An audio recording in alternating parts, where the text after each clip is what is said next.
I work the midnight shift at a gas station off Rosedale Highway, one of those half-lit spots that still plays 80s rock through a tinny ceiling speaker. It's a quiet job. Stock the coolers, balance the drawer, and nod at the occasional trucker. Policy says that after midnight, the doors stay locked. Anyone who wants something uses the drawer slot. Safer that way. The night outside can be a different world. That night, a foggy February one, I was labeling a tray of burritos when someone knocked. It wasn't a bang or a shout, just 3 soft taps. I looked up. A woman stood just beyond the glow of the security light, hands cupped to the glass. Her hair was damp, jacket zipped to her throat. No car at the pumps, no sound but the cooler behind me. She leaned closer, lips moving. "Please, my car died. Can I wait inside?" It's the kind of thing you hear sometimes. Usually it's a lie for warmth or a ride. But she looked terrified, like she'd run out of something more than gas. I pressed the intercom button. "Sorry, store's closed to walk-ins. You can sit on the bench under the light. I'll call a patrol to check on your car." She shook her head, voice trembling through the speaker. "Someone followed me. Please, just for a minute." I looked around.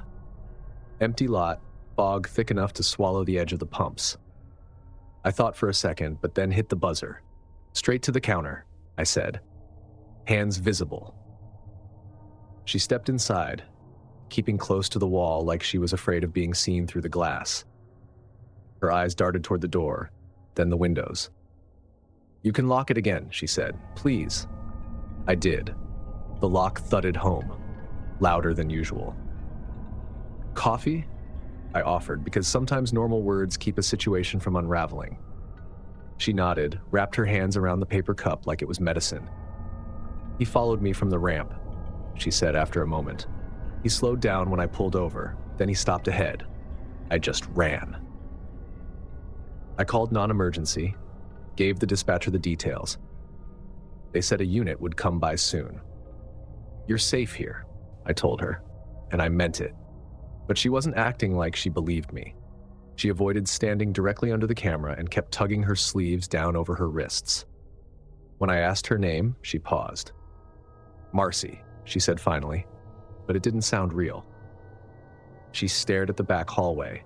"That door, does it lock?" "Twice," I said. "I checked it earlier." She nodded, but didn't look relieved. Just thoughtful. For a few minutes, I went back to wiping the counter, trying not to stare. Outside, the fog pressed against the glass. Then came a knock from somewhere near the side window. Not loud enough to be sure of. Not soft enough to ignore. I froze with the rag still in my hand, scanning the reflections. Nothing but my own face and the bright "no cash kept after hours" sign. "Probably the building settling," I said automatically. She looked up fast. "He does that," she whispered. "Taps first." A chill rippled through me. "You said your car broke down. Did you see who was following you?" She shook her head. I didn't look back. I walked the short hall to the back door anyway, turned both deadbolts, pressed my shoulder to the metal until I felt its weight. Solid. When I came back, she'd moved closer to the counter, eyes fixed on the front glass like she expected it to move. "You okay?" I asked. She didn't answer. Her gaze was locked on the convex mirror above the snack aisle, watching the reflection of the entrance. "He waits like that," she said finally. "Still. So you think he's gone?" I followed her line of sight. Just the empty lot. But I noticed something else. Her jacket sleeve had slipped, showing a white hospital band, edges frayed. She tugged it back quickly. "Marcy," I said carefully, "are you hurt?" "No." "Do you need medical?" "No, just tired." There's a kind of tired that sounds like surrender. I didn't push her. The phone buzzed. Dispatcher checking back. "Units on the way. 10 minutes. "Copy," I said, because that word feels like control. A few minutes later, headlights appeared through the fog, too slow for highway traffic. They crawled along the service road behind the station, then disappeared behind the dumpsters. No engine sound after that, just stillness. Marcy's hands tightened on the cup. "He's here," she said softly. I reached under the counter, touched the baseball bat I kept there more for comfort than defense. The motion sensor by the ice freezer blinked once, then twice, then stopped. Could have been a raccoon. Could have been the wind, but the timing felt wrong. When the patrol finally rolled up, blue lights washing the storefront, I almost exhaled. 2 officers stepped out. One motioned for me to stay put. The other spoke through the glass. I unlocked the inner door halfway. "She's inside," says someone followed her. The older cop nodded. "We'll talk to her." I turned. "They're here," I said. Marcy didn't move. "They're not here for me," she whispered. "They're here for him." The officers had her step outside while I stayed behind the counter. The younger one kept scanning the lot. The older talked to her in low tones. I watched through the glass, trying to read lips, but all I caught was her shaking her head and saying no over and over. After a minute, the older officer came back. "You let her in?" "Yeah. She said someone followed her." He sighed. "She's listed missing from a psychiatric facility in Tulare County. Walked out earlier tonight. You did fine calling it in." Behind him, she stood beside the cruiser, eyes fixed on me. She didn't look angry, just hollow. "Don't take me back to that man," she said suddenly. "Not to the cop, to me." The older officer turned. "All right, ma'am, let's talk in the car." He guided her toward the open door. She didn't resist, just kept her eyes on the store until the cruiser door shut. When they drove off, I realized I was still holding the bat. I set it down, turned off the coffee warmer, and just listened. The quiet had weight again. About an hour later, CHP called to confirm. "No disabled vehicles reported near your exit," the dispatcher said. I thanked her, hung up, and stared at the empty pumps. That should have been it. A weird night, filed under stories for the next staff meeting. But my mind kept replaying her words. He followed me. What if she hadn't imagined it? A few days later, one of the officers stopped by for coffee. I asked if they ever found her car. He shook his head. "Never saw one. She's back in care though, no harm done." Then he added, almost as an afterthought, "Guess she's had a few incidents like that before. Runs off, shows up somewhere, says she's being followed." "By who?" I asked. "She never says the same thing twice." I nodded, but something in me refused to let the story end that neatly. A week later, while restocking mints, I found a wadded paper towel behind the display. It was damp, folded into a small hard square.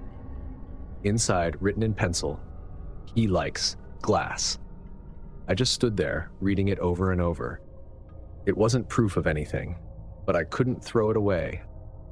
I put it in the drop safe, the same place we store cash, because I didn't know where else to keep someone else's fear.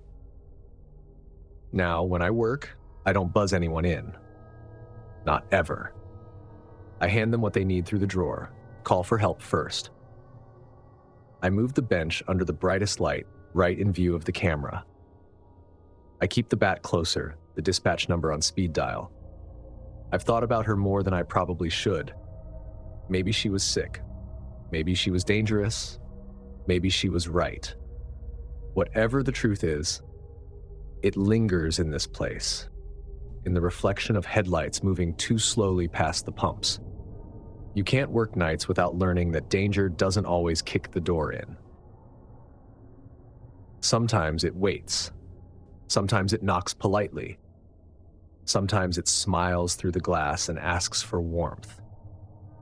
And maybe that's what unsettles me most. That I opened the door once, thinking I was helping, and I keep thinking that someone out there learned exactly how long it takes me to hesitate. When the morning shift arrives, I always give the same line, "Quiet night." It's true enough. but every time the lock buzzes open for them, there's a brief echo from that night. Her voice, small and steady. "Don't take me back to that man." The door clicks shut, and I start another shift, pretending the world outside the glass isn't still watching. Because here's the truth. Every night since, I've kept that folded paper towel in my wallet. Not for proof, for memory. A reminder that mercy and caution are a coin you can only spend once.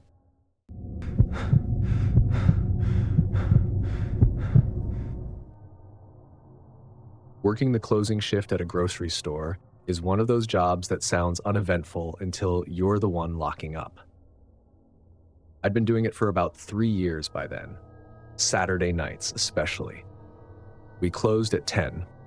By 9:30, the floors were buffed, the aisles were half empty, and the playlist switched from upbeat pop to whatever instrumental stuff corporate thought would make people hurry up and leave. That night started normal. I had self-checkout duty while my manager on duty, Rachel, handled the end-of-night paperwork in the office upstairs. The store had that end-of-shift calm, when everything hums but nothing moves. You could hear the squeak of a single cart from across the entire building. 10 minutes, folks, I called out, doing my usual sweep down the main aisle. We're closing up. That's when I noticed him. A tall man standing dead still in the cereal aisle, reading the back of a box like he was studying for a test. Mid-40s maybe, beard, dark hoodie.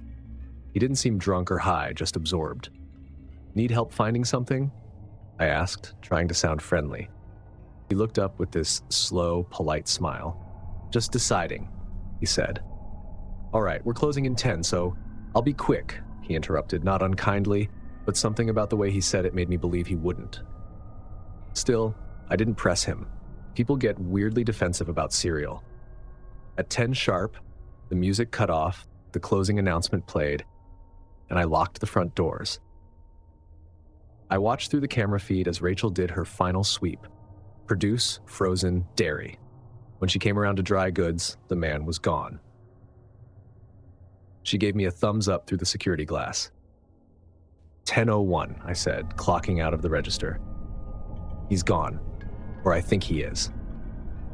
We started our usual routine. Count tills, dump trash, lights down one section at a time. The hum of the fluorescent bulbs softened, replaced by the muted whir of the HVAC. It always gets a little eerie after hours. You start hearing things you didn't notice before. The buzz of the freezers, the rattle of the ceiling vents, your own shoes squeaking. By 12:30, we were finishing inventory reports in the small upstairs office that overlooks the store floor. I was cross-checking spreadsheets when Rachel stopped typing. "Did you hear that?" she asked. I shook my head. Sounded like footsteps. There it was again. Creak, step, pause. It came from right above us, the narrow hallway where employees keep their lockers and uniforms. "Could be the pipes," I said, trying not to sound like I believed otherwise. "No," she said. "Listen." We both sat still. The sound was too heavy, too uneven for pipes. A few steps, then what sounded like a zipper sliding open.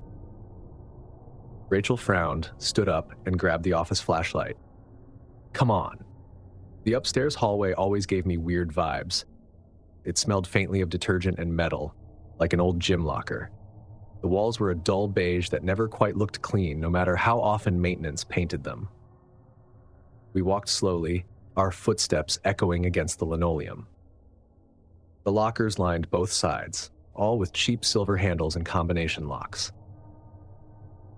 At the far end, near the emergency exit, a small window let in a square of orange light from the parking lot.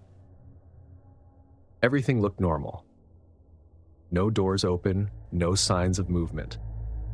Rachel crouched to check the floor. No muddy prints, no scuffs. Then she stopped. Behind the last row of lockers, barely visible from the hall, was a rolled-up sleeping bag. Next to it, 2 folded grocery bags, one filled with water bottles, the other with bananas and trail mix. "Somebody nested," Rachel whispered. A chill crept in. "You think he's still here?" She didn't answer. She just pointed to the ceiling vent above the lockers. The grate was slightly bent. We went back to the office, locked the door, and pulled up the camera feed. The screens showed every angle of the store floor. The aisles, the registers, the loading dock. But the upstairs hallway had no camera. The only coverage near it came from a feed showing the ladder that led from the back storage area to the upper maintenance level, just below the roof. Rachel scrubbed back through the footage to around closing time. We watched the man from the cereal aisle, clear as day on camera 12. He grabbed a box of Frosted Flakes, pretended to read the back again, then looked around. When the last customer walked past, he drifted toward the rear of the store. At 9:55 p.m., the camera near the ladder caught a quick blur of movement. Just a shape, a shoulder, an arm, slipping upward into the shadows. Then nothing. I felt it in my gut. "He climbed up before we closed," Rachel said. "He's been up there the whole time." We locked the office door, killed the lights, and called the police. The dispatcher said units were en route, told us to stay put and stay quiet. The line went dead, leaving only the low sound of the computer and the low creak from above. We sat in silence, waiting. Another sound, this time from directly overhead. A shuffle, then a slow drag like someone moving their weight on a surface they didn't want to squeak. We didn't talk, didn't move, just listened. The noise came again, closer to the vent above the office. Then it stopped. The officers arrived around 1 a.m., 2 cruisers, their lights flashing blue and red through the glass. We met them at the loading dock, unlocked the back door, and explained everything. They moved in fast. One stayed downstairs, while 2 others took the stairwell to the employee area. We followed a few minutes later. The sleeping bag and supplies were still there, untouched. The officers fanned out, one shining his flashlight along the ceiling grid. "Hold on," one said, pointing to the vent. "That's been moved." He stepped onto a chair, pushed up the ceiling tile, then lowered it again, motioning for his partner. They climbed up with the portable ladder from maintenance. I remember the sound of insulation crinkling, followed by one officer's voice, "Got something." A minute later, he emerged holding a pair of boots, muddy, worn through the soles. "They're still warm," he said. But whoever owned them was gone. They spent the next hour sweeping the roof, the ducts, and the loading dock area. The theory was that he'd slipped out the ladder access door that led to the side alley sometime between our call and their arrival. When they came back down, they took photos of the sleeping bag and the supplies, then left it all bagged as evidence. One officer, young, looked barely older than me, tried to reassure us. "You did the right thing," he said. "Probably just someone homeless looking for warmth. Still, smart you checked the cameras." I nodded, but the explanation didn't sit right. That setup behind the lockers wasn't desperation. It was routine. The sleeping bag was neatly rolled, the food sorted. Whoever it was had been staying there for a while. We reopened the next morning like nothing happened. The store didn't want word getting out. Corporate came in, reviewed security footage, and installed a badge lock on the upstairs door. Rachel and I were told to keep quiet about it. Something about avoiding unnecessary panic. But after that night, I couldn't unhear the sounds. Every little creak made me stop. A few days later, one of the maintenance guys, Mike, pulled me aside. "You hear what they found?" he whispered. "When they took down that ceiling panel?" I thought he meant the boots. "No," he said. "They found insulation pulled back, like someone had been sleeping up there too."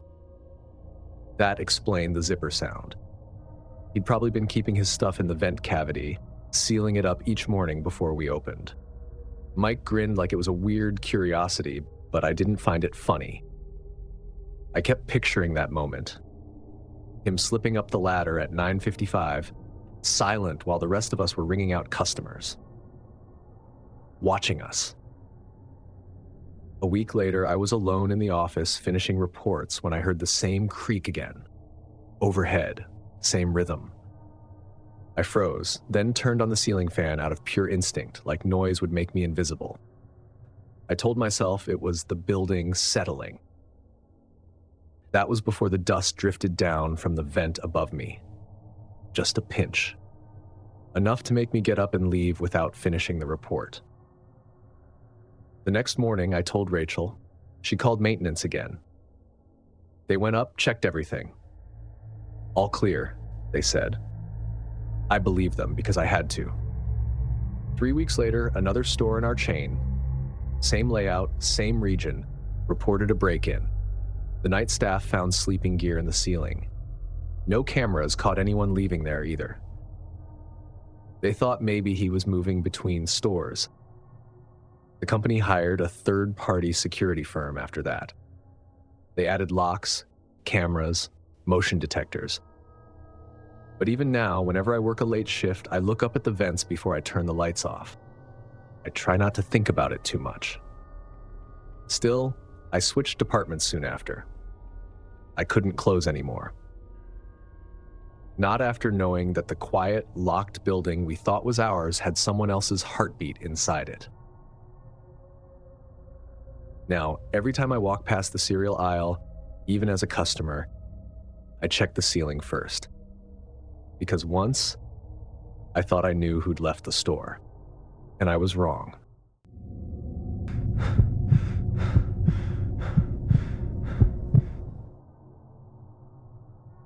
I cleaned 12 floors every night. Same loop: vacuum, trash, bathrooms. My badge got me in at 9:45. My caddy rolled behind me like a tired pet. I'd keep one earbud in, one ear open. The building spoke if you listened. Vents sighing, pipes clicking, the elevator groaning to itself. The marble lobby always looked too clean to be real, the air sharp with polish. The mirror in the elevator was my only company. I'd watch myself shrink behind the reflection of the closing doors. Floor lights blinked in sequence. That quiet rhythm calmed me. By midnight, the city outside disappeared into glass reflections. I liked it better that way. No eyes watching. Floor 7 always slowed me down. It had a law office that never emptied their Keurig pods and a women's restroom with a weirdly installed stall door. Decades ago, someone mounted it backward, hinges facing the wall. When it was closed, the door hid itself. You had to wedge sideways to reach the toilet. I used to laugh about it. Buildings had quirks. So did night crews. I'd leave that door open when I finished cleaning, just to remind myself the stall was done. A week into January, temperatures sunk below 10 degrees. On my second pass through 7, I noticed the door shut again. I'd left it open. I figured the draft from the vent must have nudged it, but the hinge was heavy. It didn't move easily. 2 nights later, it happened again. Open earlier, closed later. I even checked the hinge. Stiff, no swing. I told myself not to think too hard. Once you start chasing weird, every sound turns into a ghost. At 2 a.m., I came back to mop the baseboards. Kneeling down, I ran the mop under each stall. Habit made me shine my flashlight beneath the backward one. And oh my, I remember it clear as day. I saw 2 bare feet. Toes pointed toward me. No movement. No shoes in sight. For a second, my brain refused to label them as human, just shapes pale and dusty. Then it clicked.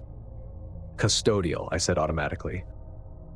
Building's closed. I need you to answer. Nothing, I swallowed. Ma'am? Still nothing. The feet stayed perfectly still. My instincts split. One side said run, the other said don't turn your back. I backed out slowly, pushing the cart until its wheel bumped the doorframe. My phone was in my pocket, battery blinking red. No service bars in the center of the building. I grabbed the wall phone inside the janitor's closet. Dead tone. The radio on my hip? Static. Then silence. Of course. The hall felt longer than usual. I looked back at the women's door. No movement. If someone was in there, I couldn't leave them alone. If someone wasn't, then I was staring at nothing and acting like a rookie. Neither option was good. I took the elevator down 2 floors to security. Luis, the overnight guard, was at his desk, sipping coffee from a thermos the size of a gas can. Problem? He asked. Maybe, I said. I saw feet. Bare ones. 7th floor restroom. Door shut again. He didn't joke or question it, he just grabbed his key ring. We go together. The elevator ride back up felt wrong, like being swallowed by silence. When the doors opened, my cart waited in the hallway where I'd left it. The restroom door was shut, no footprints leading in or out. Luis held up his flashlight. You do the talking, he whispered. I stepped forward. Custodial. Security's with me. If you're in there, say something. Silence. Luis nodded toward the door. I pulled. It resisted, then gave way. Empty. Toilet lid up. Tank lid shifted crooked. No feet. No dust smudge where they'd been. Luis checked the stalls one by one. Nothing, he said, then eyed the tank. Hold on. He lifted the lid. Inside, a Ziploc bag stuffed with a toothbrush and a cell phone sealed inside another baggie. We just stared. He lowered the lid carefully.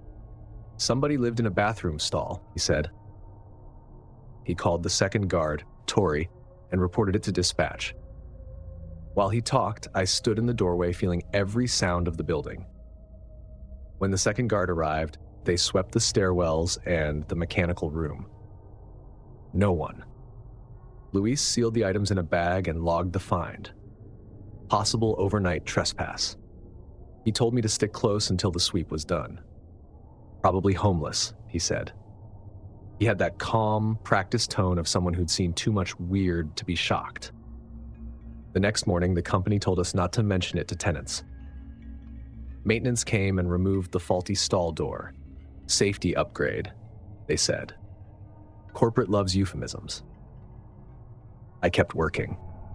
Nights don't stop for one strange incident. After that, security added hourly patrols between 1 and 5 a.m. Luis walked every floor, sometimes whistling softly so we'd know he was near. Maintenance started checking ceilings. The company promised to add cameras in employee areas. None of that erased the image of those feet, though. Back on my route, I couldn't stop the small paranoia habits. I'd knock before entering any restroom. I'd announce myself, even if I knew I was alone. I stopped wearing earbuds. Every creak made me pause. The janitor who covered floor 3 told me she'd found fresh dust trails under a stall the same week we discovered the stash upstairs. No feet, just a faint heel mark. Management brushed it off as residual traffic. Luis didn't. He started keeping a record book of every sound or sighting. You think this'll help? I asked. It helps me, he said. Buildings talk. You just need to remember what they said yesterday. For a week, nothing happened. The silence was almost worse. It gave space for imagination. Working nights changes how you think about buildings. You stop assuming emptiness equals safety. You learn that silence is active. It hides things until you trip over them. People imagine night crews as lonely but peaceful. Sometimes that's true.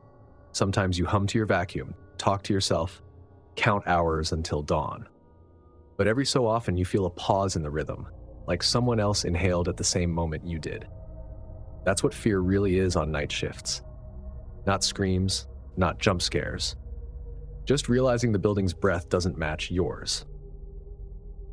I stayed another year before switching jobs. On my last week, I wrote a little reminder on a Post-it and stuck it inside my cart behind the disinfectant bottle where no one else would notice. Knock. Announce. Back out. Simple. True. My own small rulebook. Sometimes I dream of that tower, the glossy lobby, the elevator mirror, the faint hum of lights shutting down one by one. In the dream, I'm back on floor 7. The stall door stands open.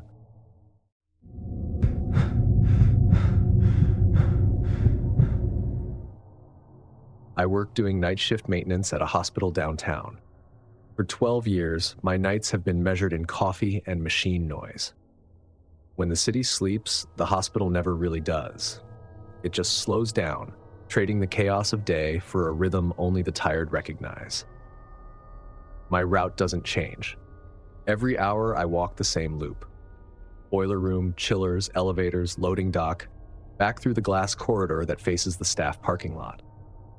The routine keeps things simple. Machines don't lie. They fail, they leak, they squeak, but they don't pretend. That night, around 2:10 a.m., I was doing my East Corridor pass, clipboard in hand, jotting down readings. The glass wall overlooked the lot, rows of cars under flat white light. Usually it's empty, except for a few nurses swapping shifts or security making a round. But that night, someone was there. At first, I thought it was a reflection, my own outline in the glass. But when I cupped my hands around my face to cut the glare, I saw him clearly. A man standing between two parked cars, still as a post, facing the entrance doors, arms hanging at his sides. That alone wasn't too weird. Visitors sometimes wander into staff areas confused about exits. I'd seen drunks and grieving relatives alike standing in strange places at stranger hours. I picked up the phone by the door and called security. "Got a guy out in the east lot," I said, between rows 2 and 3 facing the main entrance. The dispatcher sounded distracted. "Both guards are on the 5th floor. Patient situation. Can you keep eyes on him?" "Copy that," I said, and hung up. I flicked the corridor lights off to get a clearer view. Outside, the man hadn't moved. The glow from the lot lamps made his outline sharp. Then I blinked, and he was closer. 1 row closer to the building. Same posture, same blank stance. I leaned against the glass. Maybe the reflection from another window made it look that way. I unlocked the side door, stepped under the overhang, and aimed my flashlight into the lot. Nothing. Just asphalt and a plastic candy wrapper tumbling in the breeze. I swung the beam across the rows, nothing but silent cars and painted lines. I turned to go back inside. Then I looked through the opposite window, and he was there again. Near the crosswalk this time, still facing the doors.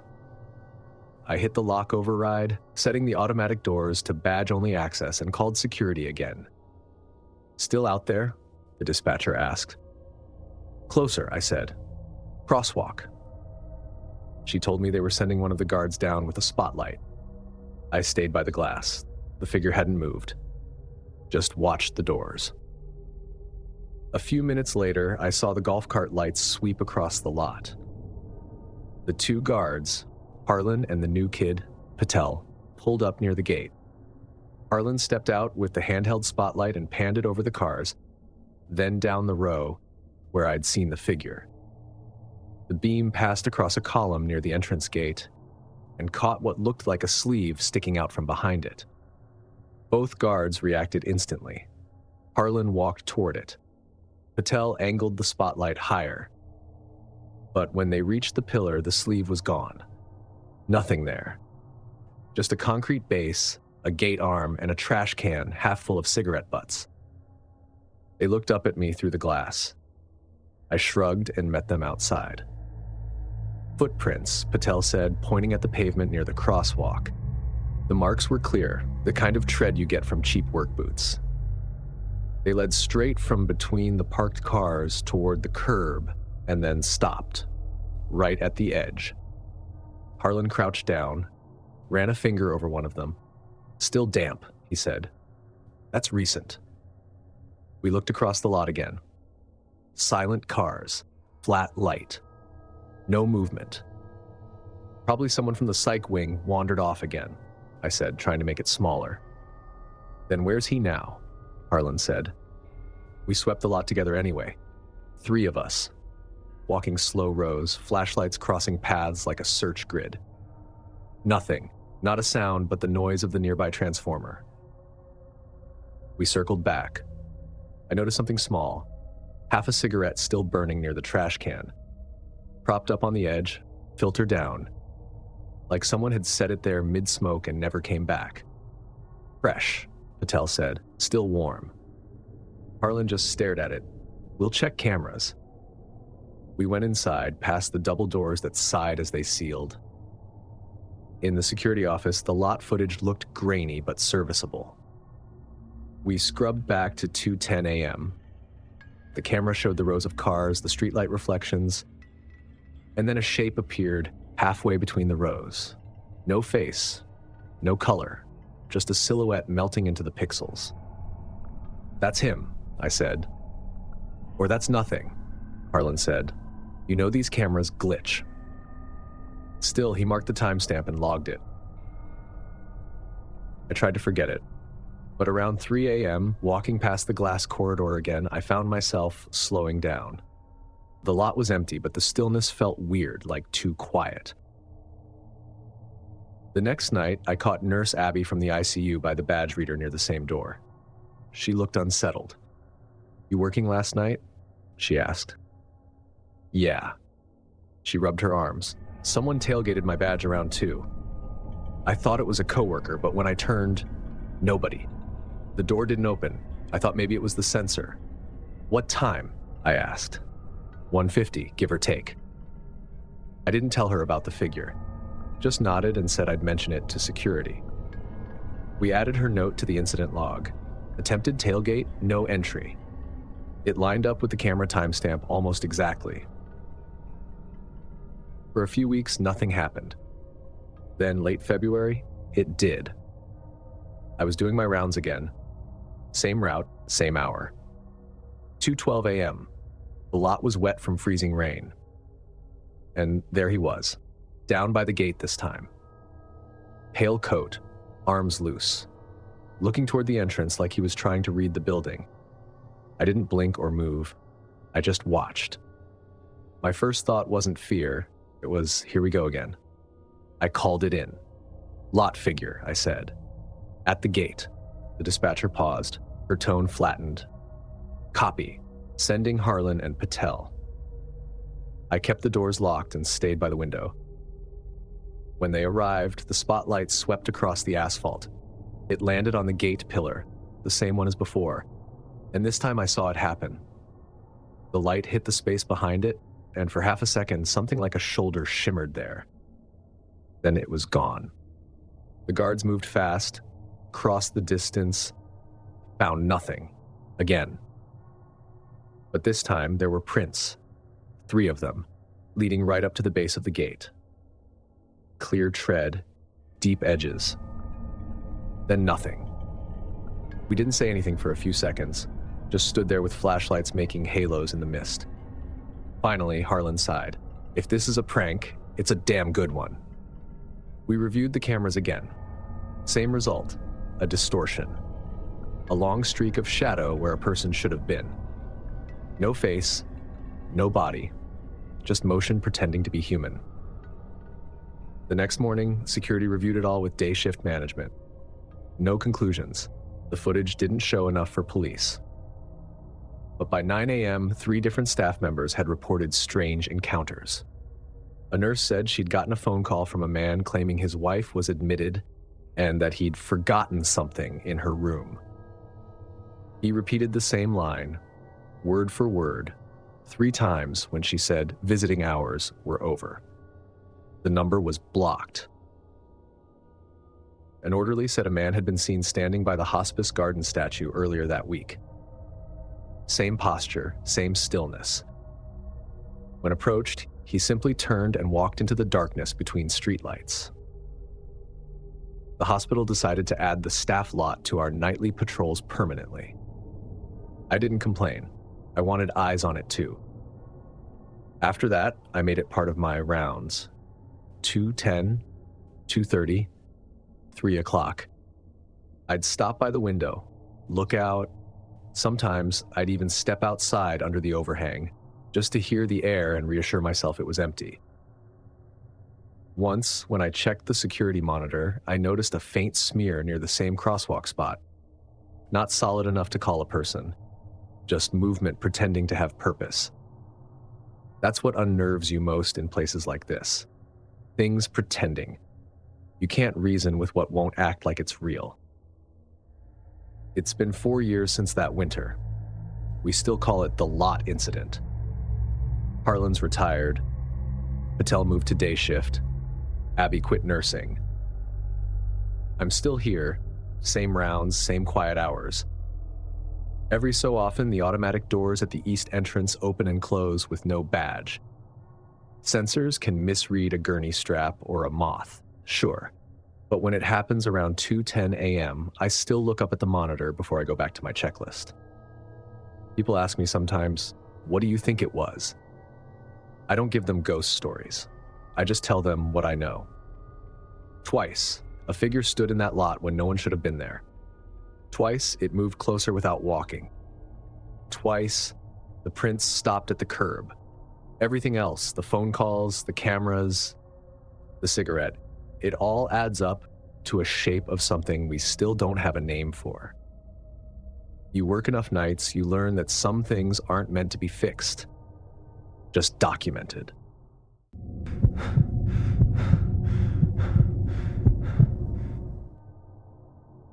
Night shifts at roadside motels are slow, predictable things. The kind of quiet that doesn't make noise so much as hum around you. My job was simple.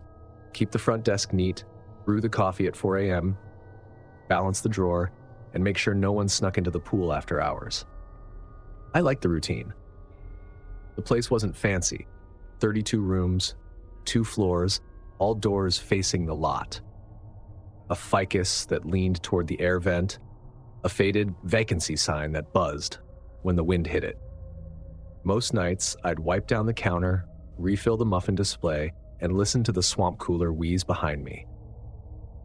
That night, January 12, 2018, was like every other. No walk-ins, no noise from the taqueria next door, not even a got any spare toothbrushes call, just silence.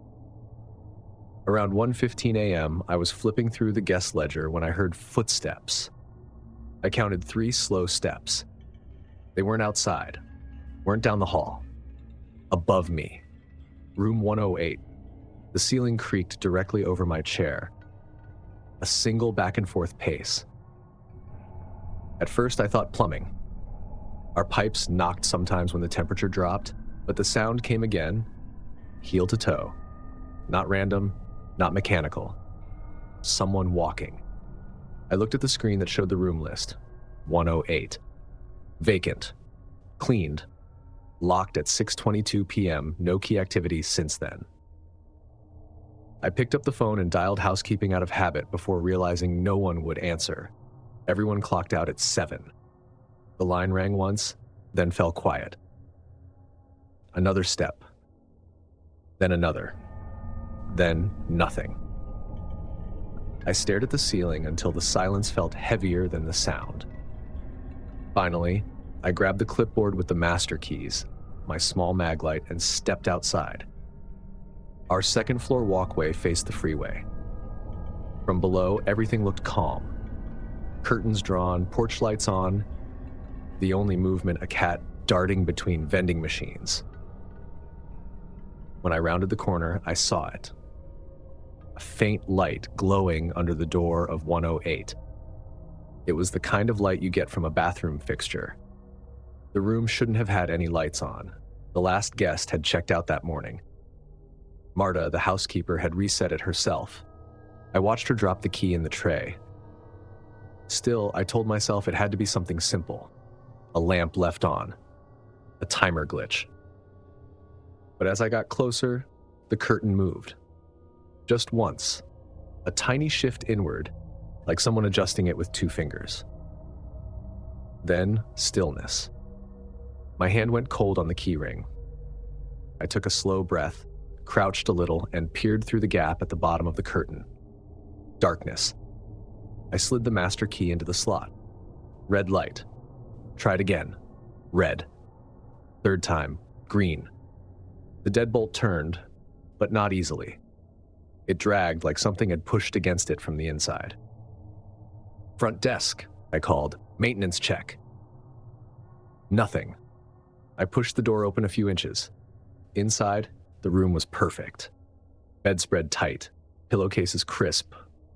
A single ripple near the foot of the mattress, like someone had pressed a hand there. Then I heard water. The bathroom fan was running, the shower going full blast. Front desk, I said again, louder this time. Nothing. I walked forward until I could reach the fan switch and flipped it off. The sudden silence made the water sound even louder. I leaned into the doorway, reached for the handle, and turned off the shower. The tub was empty. No wet footprints. No towel out of place. That's when the closet door creaked. A small sound, just an inch of movement. Wood rubbing metal. I turned toward it. Hello? Silence. I stepped back to the doorway, keeping my eyes on that gap. I reached behind me for the doorknob and pulled the door shut from the outside. Then I ran my finger across the deadbolt, still secure. Back at the desk, I keyed the radio. Ron, you up? A burst of static, then my manager's tired voice. What's going on? I've got activity in 108. Door was locked, light under it, shower running, no guest inside. You went in? I had to check. I locked it again. He sighed. Okay, call non-emergency. I'm heading in. I hung up, dialed Tucson PD, and explained the situation. The operator sounded calm, maybe too calm, as she said, "We'll send an officer. Don't enter again." Fine by me. While waiting, I poured myself coffee, then poured it out. I couldn't stop looking up at the clock. 1:28, 1:30, 1:31. A cruiser pulled in at 1:32. The officer was a woman about my age, neat bun, steady eyes. She took my report, asked to see the room. We climbed the stairs. No light under the door this time. She knocked once, twice, then slid the master key in and stepped back, flashlight ready. The room opened clean, everything exactly as I'd left it, except the ripple on the bed was gone. She checked the bathroom. Wet, mirror spotless, closet empty. Back at the desk, she asked for the security footage. I pulled it up. The timestamp for 1:17 showed the exterior corridor perfectly still. No one entering 108. No shadows, no reflections. The stairwell camera only caught 2 moths dancing in front of the lens. The officer typed something in her notepad.